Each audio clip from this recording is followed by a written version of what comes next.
Bonjour à tous, dans cette vidéo je vais vous présenter un site que je viens de créer et qui permet aux enseignants de partager facilement des QCM avec leurs élèves. Donc l'adresse du site, vous l'avez à l'écran, c'est https qcmqqzk.heroqa.com. Voilà la page d'accueil.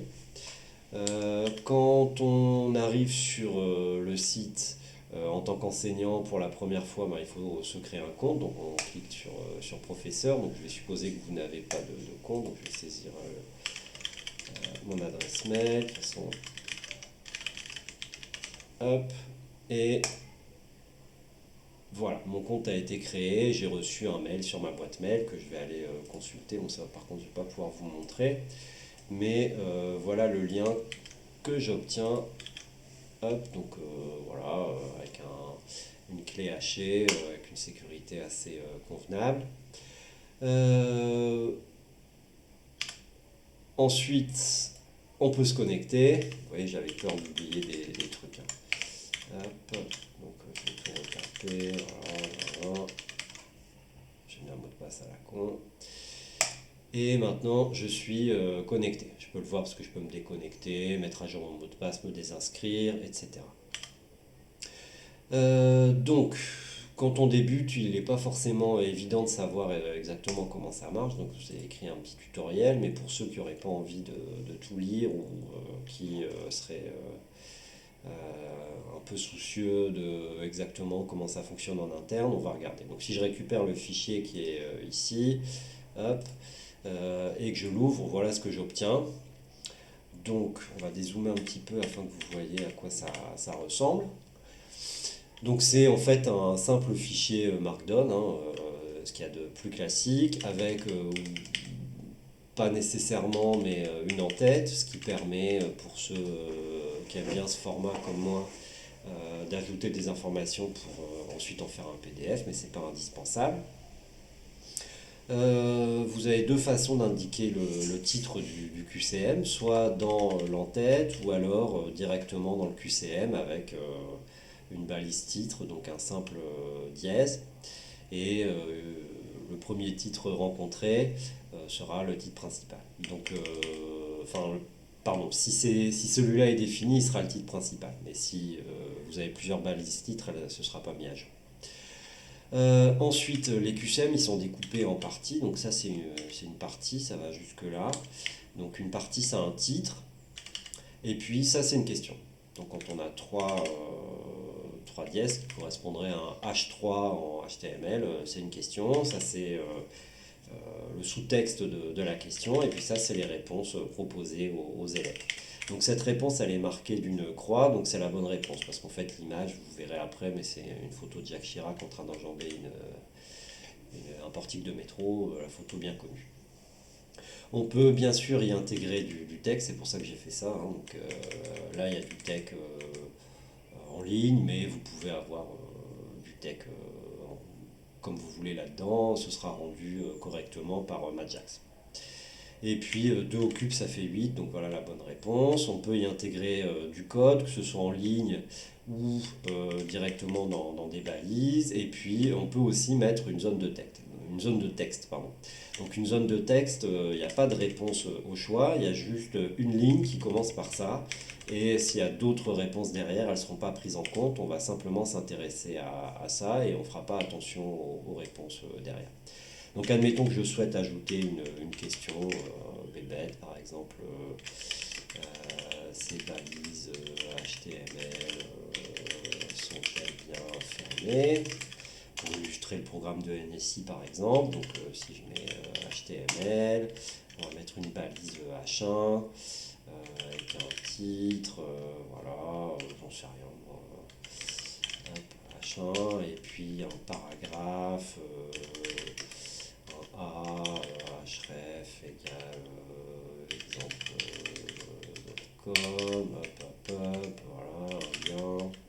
Et puis on va se tromper, et puis on va fermer le A ici. Donc voilà, si vous regardez bien, ça n'a pas l'air d'être bien formaté tout ce truc-là, mais c'est suffisamment difficile pour un élève de NSI qui débute. Donc non, parce que c'est la bonne réponse, c'est pas bien fermé. Et voilà, oui. Hop, on va même mettre une petite majuscule. Bon, très bien, donc je retourne sur mon site, dans le menu professeur je vois que je suis connecté, il y a mon mail, c'est la seule info que je conserve vous concernant, et je vais faire nouveau QCM. Donc je vais aller choisir un fichier, donc où est-ce que je l'ai foutu, il doit être là, ça doit être lui, hop, hop, et je fais envoyer. Et puis ça me donne un numéro et je peux visualiser mon QCM. Donc ce numéro il est important, et hop, hop, envoyer un QCM, partager le numéro aux élèves, j'en suis là. Ce numéro il est important, il faut que je le garde. Mais avant ça, je vais quand même visualiser mon QCM. Donc voilà à peu près ce que verront les élèves. On regardera exactement en détail à quoi ça ressemble. Vous pouvez voir que la tech est bien formatée, que le code est bien formaté, qu'il y a la coloration syntaxique, qu'on voit les balises, etc. Avec un texte à remplir. Peut-être que c'est un peu sombre pour vous, je peux passer ça en clair et puis ça suit à peu près correctement. Bon, voilà, donc j'ai oublié le numéro parce que je ne suis pas attentif, donc je vais aller regarder la liste de mes QCM. Je peux à nouveau le visualiser ici pour savoir si c'est le bon, quand est-ce que je l'ai déposé, etc. Et puis, si je clique sur ces trucs-là, je verrai combien d'élèves ont répondu. Pour l'instant, aucun élève n'a répondu. Donc, le numéro important, c'est celui-là, c'est 22. Et maintenant, on va se mettre dans la peau d'un élève. Donc, en tant qu'élève, je clique là-dessus. Donc, mon élève, comment il va s'appeler? Il va s'appeler Dupont, Jean, et le numéro, c'est 22. Alors, concernant l'élève, la seule info que je vais conserver, ça va être son nom, son prénom, et les différentes réponses qu'il a apportées. Et ça ne perdure pas plus de 72 heures. Votre compte, il est permanent. Les comptes élèves, ils sont supprimés au bout de 72 heures. Donc, évaluer, machin, voilà, donc bon, l'élève il est très fort, il connaît tout, voilà, c'est pas bien, 2 plus 2, alors il sait que c'est trou, bon, il y a un faux piège à la voix, c'est pas important, mais 8, et puis voilà, je viens, c'est pas vraiment un sonnet, mais j'ai pas la patience. Qui est-ce? Vous avez reconnu Jacques Chirac, mais l'élève il est un peu jeune, il se trompe, et puis il envoie ses réponses. Bon, très bien. Donc les réponses sont enregistrées.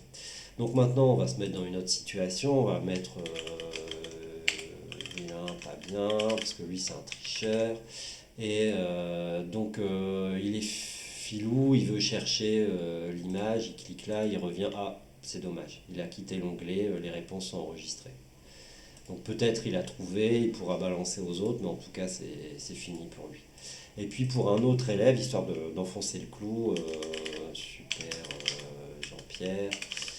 Hop, voilà, qui fait QCM 22. Les questions pardon, apparaissent dans un autre ordre. Donc tout est mélangé pour lui. Voilà. Bon, maintenant, en tant qu'enseignant, je reviens là-dessus et je vais relever mes résultats. Donc je retourne sur la liste de mes QCM et je vois qu'il y a 3 réponses enregistrées. Donc je peux cliquer dessus. Je vois que Dupont, il a 4 points, que pas bien il a 0 et que Super Jean-Pierre il n'a pas validé le truc, donc il a aucun point en fait parce que lui ça n'a pas été enregistré, il a quitté avant. Je peux exporter en CSV, je vais vous montrer ce que ça donne. Ouais, export 22 dans download, voilà, vous voyez j'en ai fait pas mal.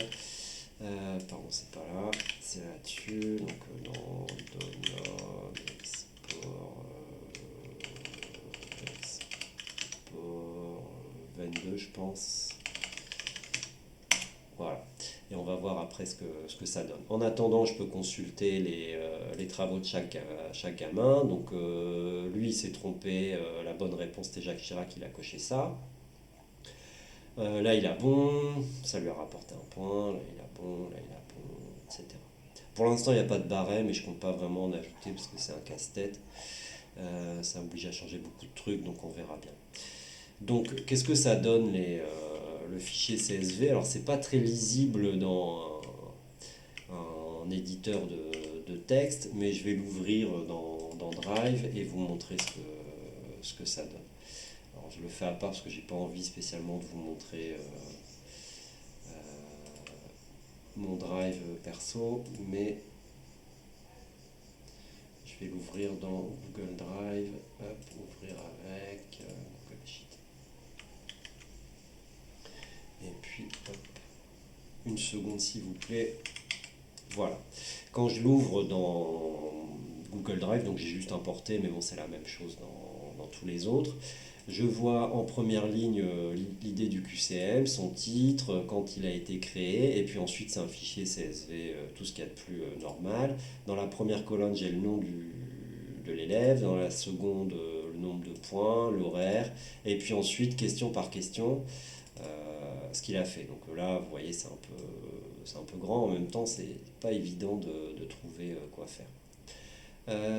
Ensuite, pour chaque question, la réponse qu'il a apportée. Donc par ici, on peut voir que lui, il a répondu à 2 au cube comme étant 8, et ça c'est bon, etc. Et donc on a toutes les réponses. Donc, alors par contre, les réponses telles qu'elles sont exportées, c'est sous leur forme HTML, c'est en cours d'amélioration, ça on va dire pudiquement. Bon voilà, donc vous avez toutes les infos, vous pouvez tout relever, c'est très pratique pour les zones de texte parce que vous pouvez voir, vous avez le nombre de points, je pense que vous avez suffisamment d'informations rien que dans ces deux colonnes-là pour commencer à reporter des notes si vous n'avez pas mis de zone de texte, et si vous avez mis des zones de texte, qui vous empêchent de dégager les colonnes. Enfin, je ne vais pas vous apprendre à utiliser un tableur. Aujourd'hui, c'est pas le plan. On a fait, et puis on a fait à peu près le tour du truc. Donc votre QCM pour l'instant il perdure 72 heures parce que j'ai pas énormément de place sur le site. Vous pouvez voir le RGPD, comment il est configuré, comment ça marche en détail. Pour vos élèves, il n'y a que cette partie-là qui les intéresse. Ils ont juste besoin du numéro que vous avez donné. Et je crois qu'on a fait le tour. Donc voilà, je vous dis à bientôt. Au revoir à tous.